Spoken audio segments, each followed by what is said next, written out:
Siguiendo con la clase del mercado de bienes, si dejamos en la identidad donde la demanda de bienes era igual a la suma del consumo más la inversión, más el gasto, más exportaciones menos importaciones. Vamos a pasar al componente principal, que es el consumo, y para eso vamos a tratar de comprender cuál es la ecuación que refleja la conducta de los consumidores. El consumo es, dijimos, el 70% del PBI en Argentina y, y está determinado por el ingreso disponible. En la función consumo keynesiana, el consumo del periodo T depende del ingreso disponible. Es una función, perdón, es una función del ingreso disponible en el momento T. Eso es lo que dice la filmina. El otro aspecto importante que tenemos que tener en cuenta cuando analizamos el consumo es que la función consumo es una función, es una ecuación de conducta que refleja la forma en que los consumidores llevan a cabo la demanda de bienes y servicios. Entonces, cada vez que hablemos de la función consumo vamos a estar hablando de una función o una ecuación de conducta. El consumo, esta ecuación la podemos escribir de la siguiente forma. Es igual a el consumo autónomo más el consumo inducido por el ingreso disponible. O sea, esta es la forma específica de esa función consumo, donde en términos de matemáticos el consumo autónomo sería nuestra ordenada al origen. Si después graficáramos el consumo, esto sería una función donde en el eje de las abscisas tendríamos el ingreso y donde en el eje de las ordenadas tendríamos el consumo. Entonces el consumo autónomo sería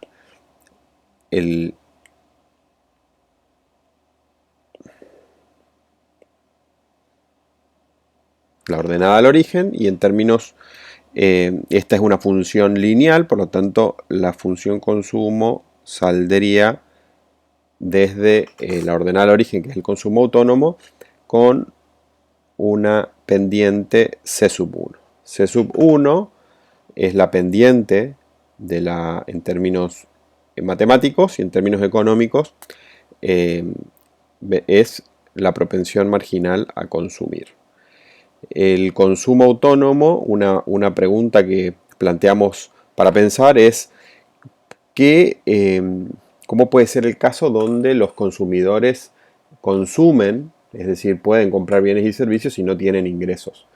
La respuesta a eso es que en un periodo de tiempo, ahora lo vamos a ver cuando veamos la función ahorro, el consumidor puede endeudarse o desahorrar en los casos en que su ingreso sea cero. Si el ingreso es cero, si el ingreso disponible es cero, por lo tanto, todo esto se vuelve cero, por lo tanto, la función consumo se vuelve el consumo autónomo.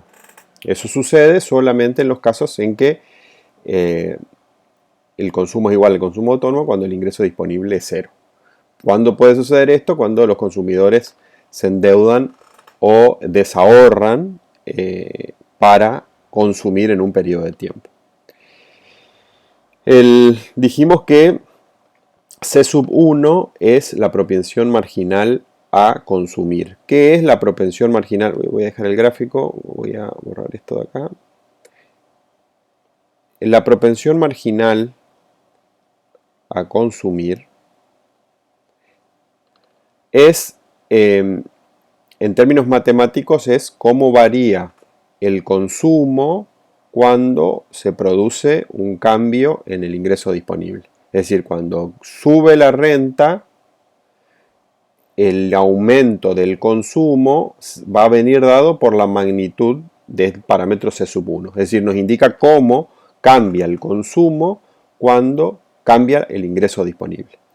En términos económicos, eso lo que nos indica es que al variar la renta, ¿cuánto variará el consumo? Entonces, la propensión marginal a consumir, por eso es marginal, es ante un cambio muy pequeño en el ingreso. Vamos a suponer un consumidor que tiene una renta de 100 y pasa a tener una renta de 101, es decir, su variación es 1, la variación de la renta es 1, ¿cuánto va a aumentar su consumo? La variación del consumo, lo que dice la ley psicológica fundamental de Keynes, es que una persona cuando recibe un aumento de su renta va a aumentar el consumo, pero no en la misma proporción. Por lo tanto, esto va a ser, si bien la propensión marginal a consumir está entre 0 y 1, esto va a ser un número menor que 1 y mayor a 0. La propensión marginal a consumir, es decir, un número que va a estar, es mayor que 0, pero menor que 1. Keynes decía que, y esto se verifica en la realidad, que los segmentos de la población con mayores ingresos tienen propensiones marginales a consumir más bajas y los grupos de población de menores ingresos consumen cada variación de su renta, consumen la totalidad o casi la totalidad de esa variación del ingreso. Entonces, la propensión marginal a consumir es cómo varía el consumo después de un pequeño cambio en la renta.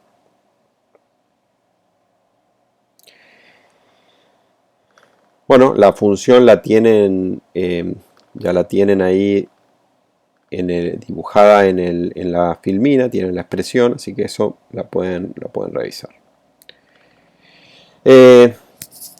Muy bien, para entender que el consumo es consumo autónomo más consumo. Normalmente usamos las, voy a hacerlo bien, C minúsculas para los parámetros, C mayúscula para la variable, que es el nivel, y esta es la función consumo. ¿De qué hablamos cuando hablamos de ingreso disponible? Muy bien, el ingreso disponible es el ingreso menos los impuestos más las transferencias. Normalmente en el libro van a ver que utiliza solamente esto, que lo tienen ahí, que es ingreso menos T, y T entienden que es impuestos netos de transferencia. Nosotros a lo largo de la materia veremos que lo veremos separado, pero si lo ven juntos siempre entiendan que es impuesto menos impuestos más transferencia o impuestos netos de transferencia. Esto ya explicamos. Algo que no mencioné es lo que está en la parte de abajo de la filmina, que en el corto plazo prácticamente es muy estable, no se modifica la propensión marginal a consumir de los sectores de la población. De hecho, si ustedes se fijan en las medidas del gobierno nacional en el escenario de la pandemia, lo primero que hacen es tratar de mejorar los recursos de la población de menos ingresos, porque esa población es una población que tiene una propensión marginal a consumir alta, y por lo tanto rápidamente esos recursos que van a las personas se van a traducir en compra de bienes y servicios, que van a estimular obviamente la venta de los negocios y la producción de los que proveen a los negocios donde esos recursos son gastados. Otro aspecto importante otra variable importante es la propensión media a consumir. Antes de ir a esto, algo que nos va a servir ya para el resto de la unidad es lo siguiente. La teoría keynesiana lo que dice es el ingreso de la familia lo pueden destinar a dos transacciones. O consumen y lo que no consumen lo ahorran. Es decir, una familia puede de toda su renta consumir 100 y ahorrar 0, por lo tanto. O en el otro extremo ahorrar el 100% y consumir 0. Esto es este caso es bastante poco probable y normalmente las familias lo que tienen es que una parte muy importante, vamos a suponer 90 de cada 100 consumen y por lo tanto ahorran 10. Esto significa que de cada 100 pesos de ingresos, 10 ahorro, 90 consumo.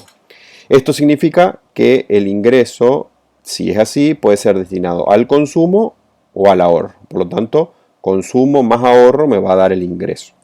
Si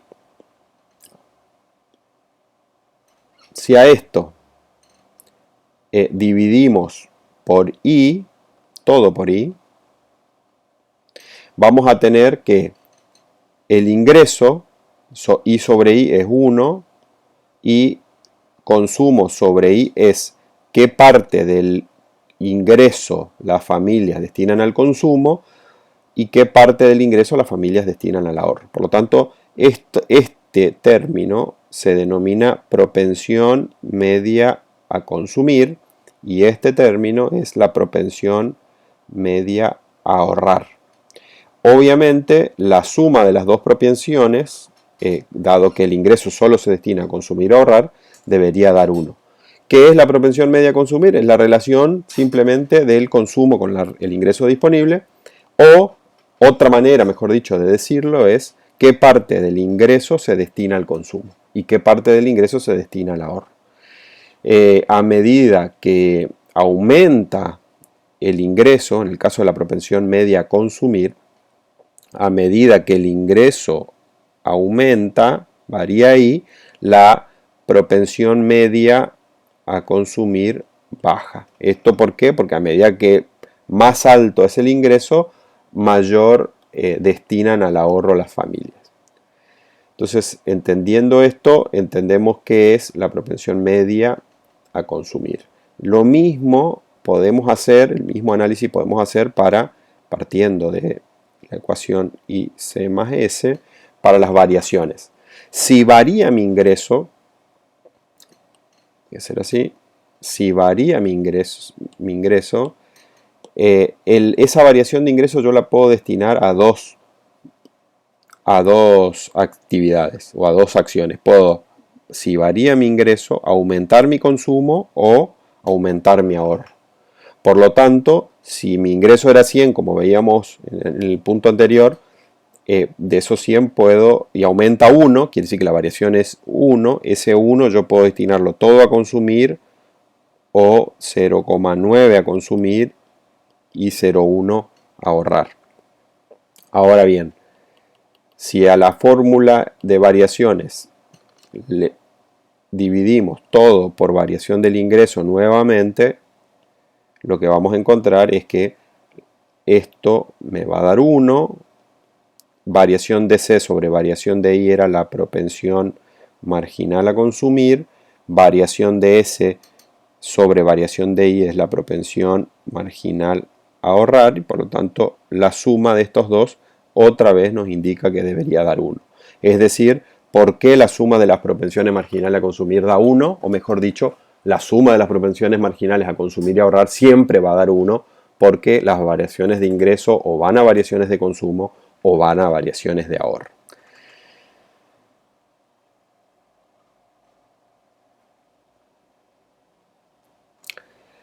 Del mismo modo podemos hacer el análisis de la función ahorro. Quizás vamos a hacer esta y cortamos el video acá. Las variaciones del ahorro, perdón, la función ahorro, si I es igual a consumo más ahorro, el ahorro es la parte del ingreso que no se consume.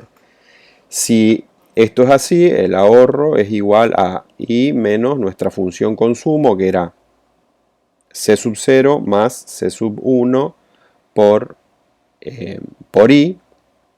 Vamos a suponer acá que no tengo impuestos para hacerlo sencillo. Despejando, esto nos va a dar que la función ahorro es igual a menos C sub 0 más 1 menos C sub 1 y disponible. ¿Qué es menos C sub 0? Es el consumo autónomo negativo, que para nuestra función de ahorro, lo vamos a hacer en otro color, es nuestra función de ahorro S sub 0, es decir, el ahorro autónomo. Fíjense que si el ingreso es 0, el ahorro es negativo, es menos C sub 0, es decir, desahorran las familias si el ingreso es 0 porque tienen un nivel de consumo que es el consumo autónomo. Más 1 menos C sub 1 es S sub 1, ingreso disponible.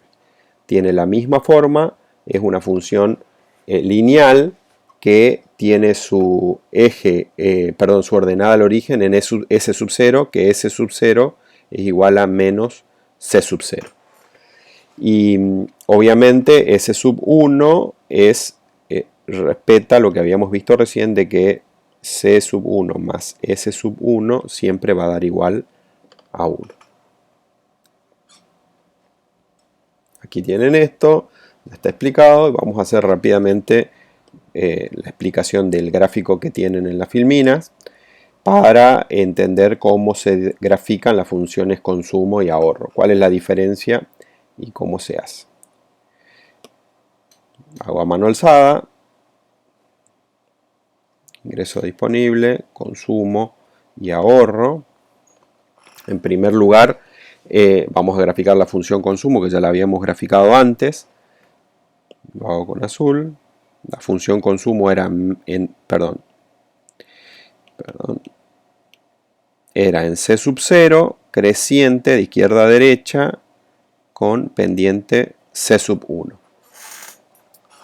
Del otro lado tenemos que graficar, voy a hacer la bisectriz que me muestra todos los puntos donde el ahorro, donde el consumo es igual al ingreso, que supongamos que esto tiene 45 grados. Y ahora voy a graficar con otro color la función ahorro. La función ahorro es en S sub 0, que es igual a menos C sub 0. Quiere decir que este tamaño, este segmento, perdón, es igual, debería ser igual a este segmento. Y de aquí crece a una tasa más baja, que es la propensión marginal a ahorrar, y esta sería nuestra función ahorro. Como pueden ver ahí, vamos a poner con un color más claro, toda esta área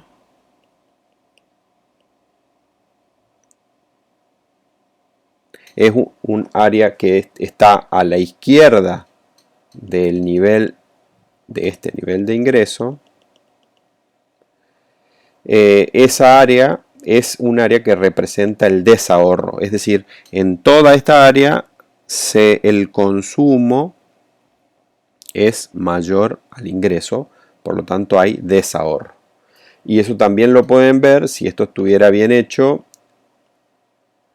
esa área sería igual a esta área, que es el área de desahorro. A partir del nivel de ingreso que está acá, el consumo pasa a ser menor que el ingreso, y eso lo ven en esta parte, y por lo tanto el ahorro pasa a ser positivo. O sea que esto y esto es ahorro positivo.